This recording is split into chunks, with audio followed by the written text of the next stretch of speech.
Hi, thanks again for tuning into Sin's Workshop here on YouTube. Hope you're all having a great day.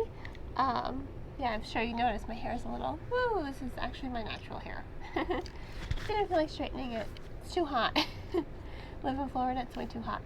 Anyway, today we're going to be talking about Mayhem by Estelle Laure. I hope I'm pronouncing her name right. I really like this book.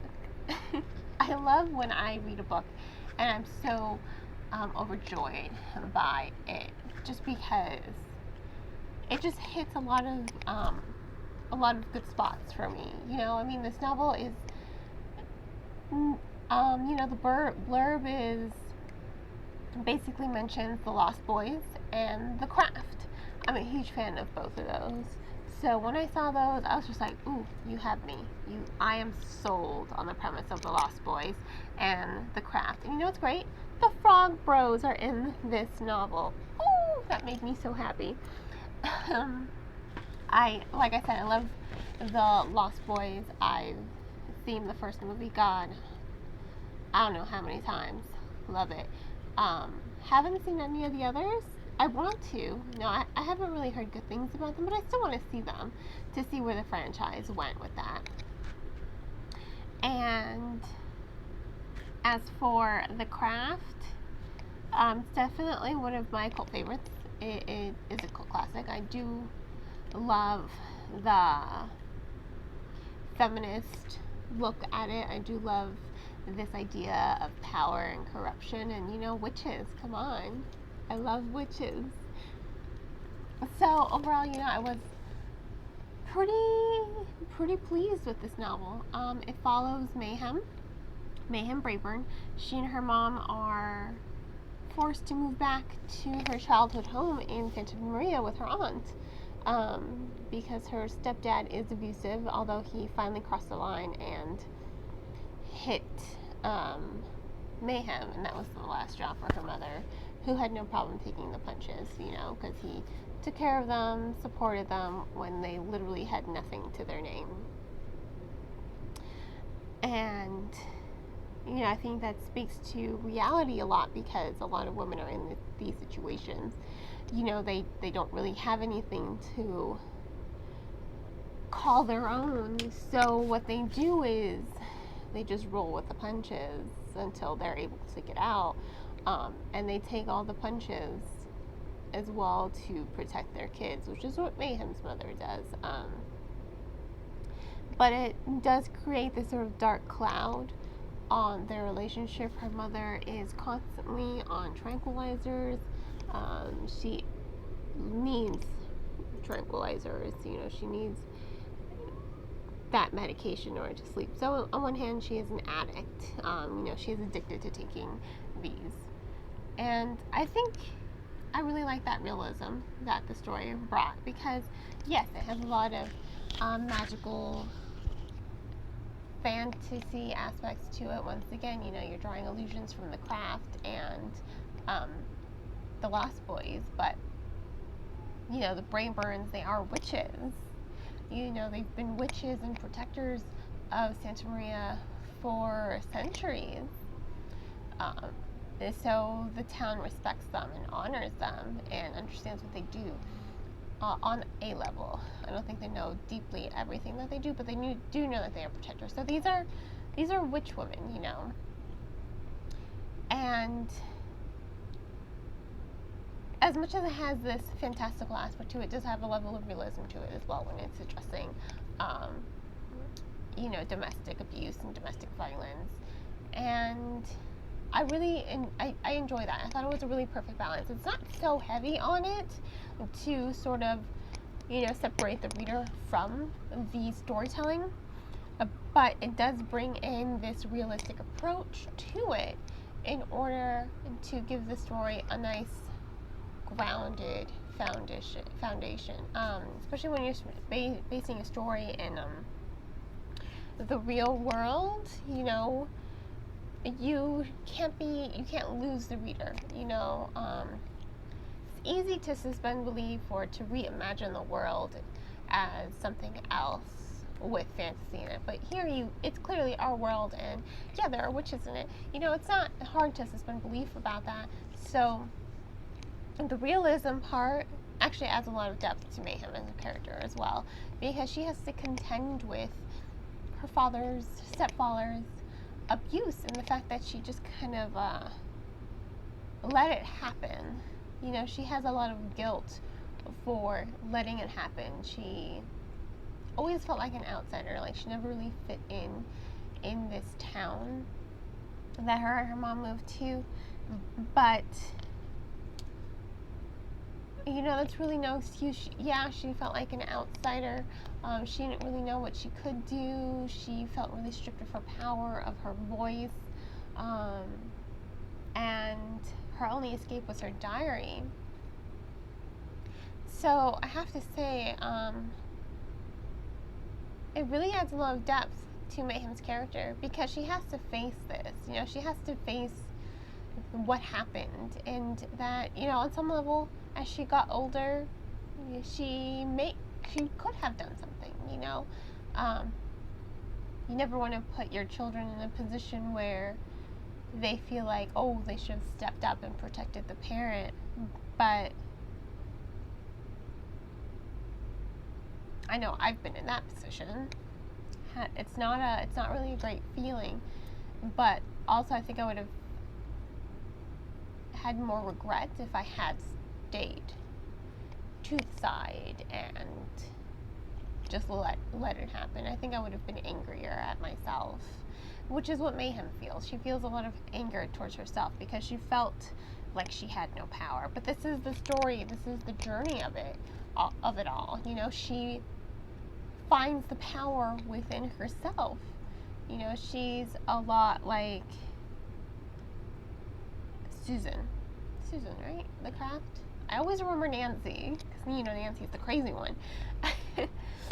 I think it's Susan. I can't really check because I'm recording on my phone. But, you know, the good witch from The Craft. The one who's ultimately, you know, kind of the hero. That's who Mayhem is really reminiscent of. You know, she's very unsure of herself in the beginning. She's very kind of hesitant to create connections and embark on anything, but she finds this strength in herself to be more, to be stronger. She finds the strength in her gender. You know, I think that's incredibly empowering as far as the story goes, because her and Neve is like Nancy. Yeah, it's great. I love it. Neve is sort of like she really is like Nancy. She takes this kind of darker path to finding empowerment in her sexuality and her gender. You know, she wears the corsets, you know, the chokers, her aesthetic is exactly like Neve's. It's very gothic, it's very dark, it's very punk rock-esque as far as the detailing goes. So I definitely see a lot of Nancy in her. But, you know, it says a lot of how you can find empowerment in your gender. But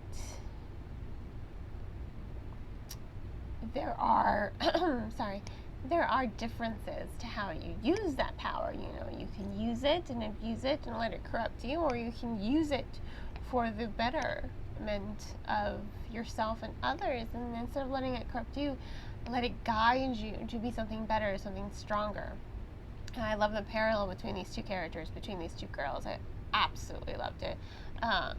They're so different, but they have such a strong unity between them, and that was masterfully written. Like I said, they are a lot like Nancy and Susan. God, I feel like Susan's not the right name for her. I feel like Susan's one of the other girls. I always remember Nancy. It's been a few years since I've seen The Craft. Wow, it's probably been a decade since I've seen that movie. I'm almost 29. I think it's time for a rewatch. But I think it says so much about their relationship as just characters, how they are embarking on this journey with one another, and I actually really did enjoy that. I enjoyed it a lot. I thought it was incredibly captivating as far as storytelling goes, and I love how they are perfect foils for one another. What I did take away from their relationship was that they empower each other, and they both encourage the other one to be a better person.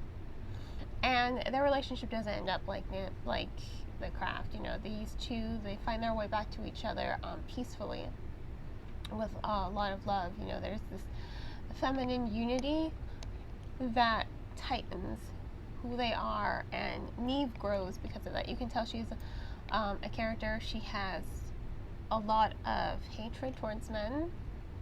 You know, she used to have to scrounge around garbage cans. She has a lot of baggage, and a lot of that baggage is it's hinted at. Maybe she's probably felt sexual. She's probably been abused sexually. You know, that's what I'm getting at. With the way she uses her sexuality as a weapon against men, and she's very good at it, by the way. She's amazing at it. It's like she wants to teach them all a lesson and just kind of hates men. So you can kind of see how both girls have faced abuse, but differently, and how they've both let it shape them as well. Because abuse, you know, it really is a powerful thing.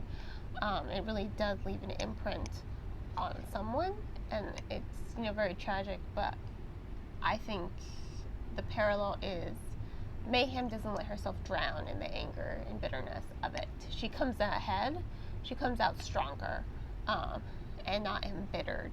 Neve, on the other hand, you know, she's let her newfound power kind of fall into all her anger and all her resentment and all her need for vengeance against mankind. So she kind of lets it corrupt her, and she lets herself kind of fall into this pit of darkness. But I think what's powerful, again, about these girls in a relationship is the fact that Mayhem helps her pull her out of this darkness. You know, she helps her see, like, don't let yourself drown in your anger and your sorrow. And I think that's what I really loved about these two and their relationship with one another. As for Jason, Jason is another character in the novel. At first, I really didn't like him because I really didn't understand his instant animosity towards the Mayhem. It really didn't fit. You know, it didn't fit with his own baggage. You know, it didn't fit within that context of all the baggage he has, especially considering how kind Mayhem is to him and his little sister. So I didn't really understand that part. That's probably the one negative thing about this novel. I didn't understand Jason to begin with.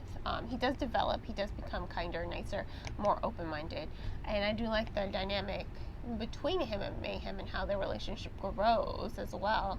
But initially, he was a little off-putting. His animosity was off-putting. I really didn't understand it within the context of the story. It was jarring to me. I was just like, why do you hate her so much? What has she ever done to you? You know, that kind of thing. So I didn't really understand it. That's what I have to say about that. As for the, you know, once again, the story, I thought it was written really well. I loved how it goes on this journey to develop the characters, while also, you know, like I said, the frog bros are in here. Are there vampires? No, there are no vampires. But, you know, there's a serial killer on the loose. The Brayburn women have to find him and hunt him down. But again, you know, it showcases the growth of the characters through this magical lens of this magical water that imbues the Brayburn women with their gifts. And I like how we get to see a lot of her shift in dynamic with her mother. You know, Roxy, her mother Roxy, you know, she never actually says mom. She always calls her mom Roxy, and I feel like that's very significant because there's kind of like this bridge. You know, they're more like sisters than they are mother and daughter, especially when you consider how often Mayhem kind of has to act like the mature adult, and her mother's just like, ah, whatever.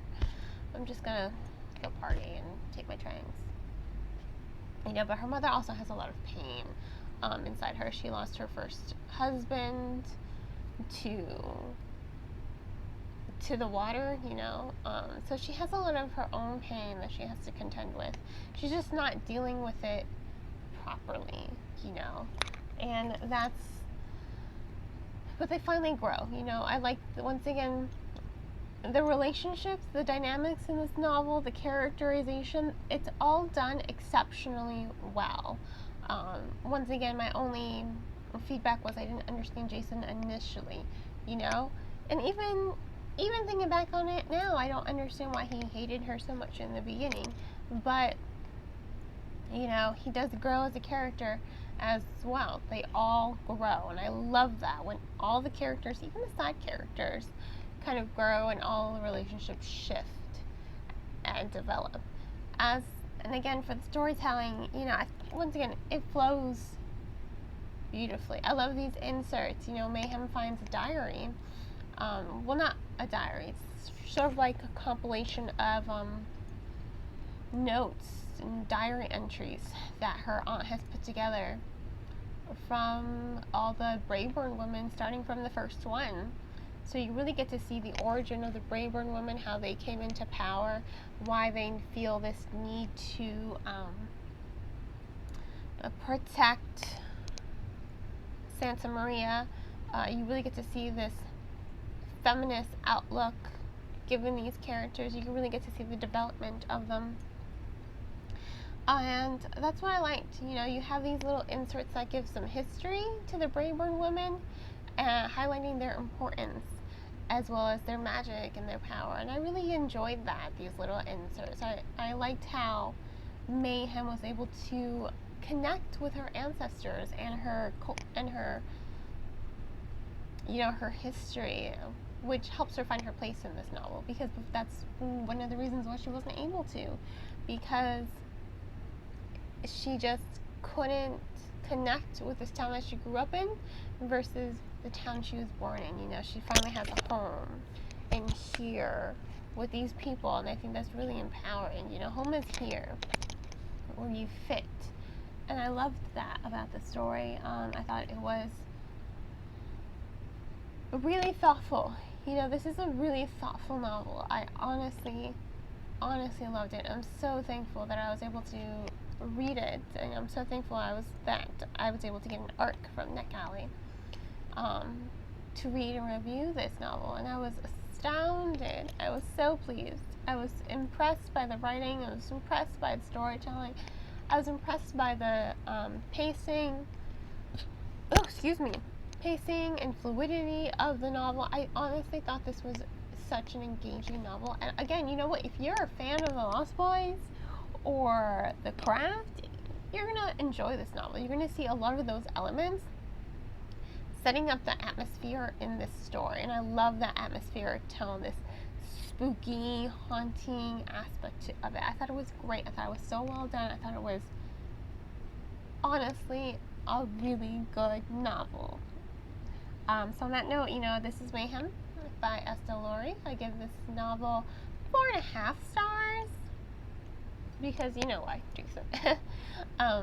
If you want to go ahead and purchase the book, I have a link in the description below to go ahead and purchase. And if you can't purchase it, you can check it out from your local library.